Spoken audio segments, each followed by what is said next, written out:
Good morning. So we've joined you on July 5th of 2020. And let me say, I'm feeling a little bit more patriotic than I usually do because, actually, not really. I'm always patriotic, but let's just say that yesterday was the 4th of July. And I think the most appropriate song to enter into the 5th of July is this.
So with that played, I got to talk to my sister Rachel this morning, and she said that she saw some crazy stuff going on the 4th of July. Of course, I will say she gets to see a little bit more of the crazier side of people, being an EMT. But, you know, some people, they do a lot of things. But I asked her for a request this morning, and of course she requested one of my favorites, so I gotta play it. It's called The Battle Hymn of the Republic.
such a good song.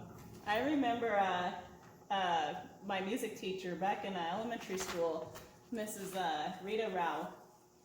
She had this program called Super Singers. And I don't, probably, anyway, we had our 6th grade program, I think it was, and we sang the song, and she taught her Super Singers a different melody to sing with the class, and it was kind of fun. It was just, that song has been with me for a long time, let's just say that. Okay, what's the next song? Look at my hand. My hand is where my cues. All right, so this one has kind of got a funny story. At least it's a personal, funny story, but it just so happens that 29 years ago, my mom must have been thinking of, she was very patriotic 29 years ago because she gave birth to a couple of twin girls in the middle of wheat harvest. And of course, if anybody has heard the story before, she actually did not know that she was having twins until 10 days before we were born. So can you imagine that, like the technology today where, yep, we're gonna have a baby, we know we're gonna have a baby because, you're like this big, and it's like, okay, yeah, I think we need to send you in for an ultrasound. She went in for an ultrasound, and the tech was looking at her. She's like, I think there's 1 arm, 2 arms, 1 leg, 2 legs, another arm. And she's like, no way, no way, no baby has 3 arms. And she's like, didn't the doctor tell you were gonna have twins? It's like, no, that actually did not come out of anybody's mouth until just now. So anyway, 10 days later, driving past all the wheat fields on the way to Salina because they didn't want to deliver premature twins there. You could see all the people starting harvest, and because the harvest kind of came early that year. Harvest usually is at the end of June, whereas this would have been in the middle of June. And she saw all this wheat fields, and she was like, a good name for one of those girls would be Amber Waves of Grain, because we have an aunt named Wave, and it uses that name. So Amber Wave, her name isn't Amber Waves of Grain, but it's Amber Wave Finney. But anyway, it's like, okay, well, what are we going to name the second one? I'm assuming they thought it was going to be 2 girls. So, well, Mom thought back, and in her family, on her side, she had a aunt named Violet Joy. And she's like, you know what? That would probably actually work really good with Purple Mountain Majesties. So every time everyone is singing this song called America the Beautiful, actually they're singing about Amber and I for the first couple of verses. So, no, that's not true. They're singing about America. Anyway, Amber and I were technically named after the United States of America. And this song is very special to me because of that.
is it has "Oh Canada" in here, and I will say it, the first time I tried to, I'm not going to sing "Oh Canada." Okay, I'm not that unpatriotic.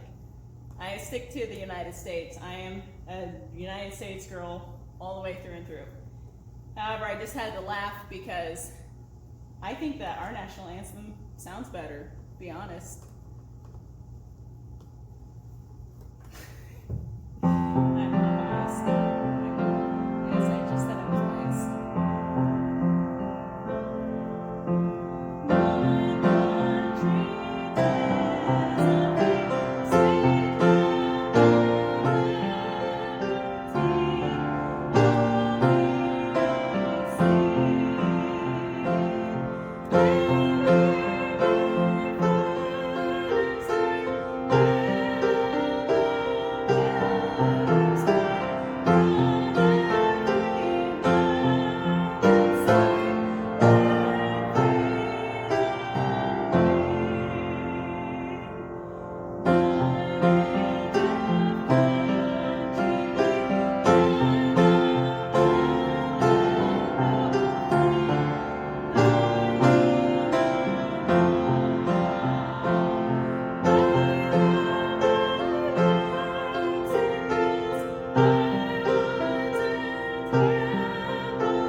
Some of my patriotic songs I had.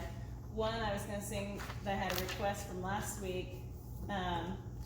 There's a lot of them, guys. But I did want to take this back because it is Sunday. And one of the things that we as a nation were founded on was the principles that are written in God's Word. And so when we think about the United States of America, yes, it is the melting pot. Yes, it is. Everybody has the freedom to worship in God the way that they see fit. But may I encourage you to go ahead and look at what the ideology was at the time of the majority of the people that came over here. And that was they believed in the Bible and they believed in God. And the Bible, what is God's Word? They believed that. And they believed it was timeless. It was unchangeable. It's foundational, and that's exactly what our Constitution was originally based on, was the freedom of the people, because God gave us that freedom. And I could go on and on about how that freedom came to us, but I think that if you look up any patriotism anywhere, you're going to find very quickly that the United States was founded on Christian principles, and that people died for that. People sacrificed their lives for that. So when you see the flag, and especially around this time, properly salute it, properly stand and respect for it. But let me also encourage you to not put the flag above the Bible. I don't currently have my Bible with me right here. But do not put the flag above the Bible, because the flag was based upon what was written in the Bible. So we could be patriots, but I would encourage you to go ahead and look at what we believe as United States citizens and learn about it. Maybe you got a church you can attend on Sunday mornings. That'd be great. That's a good way to start learning about foundational truths. Go to a good Bible teaching church.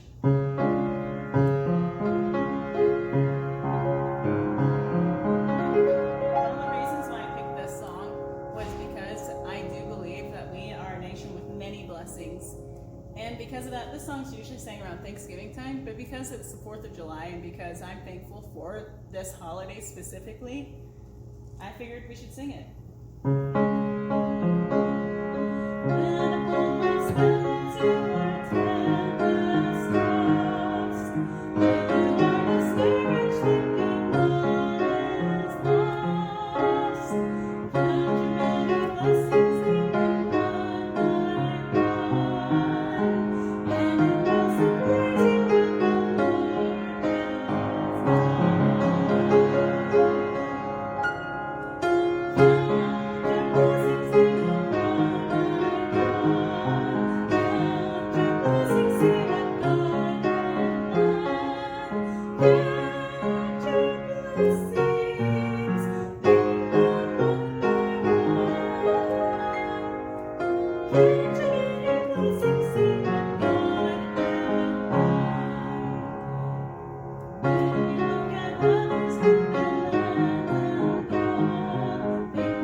for today.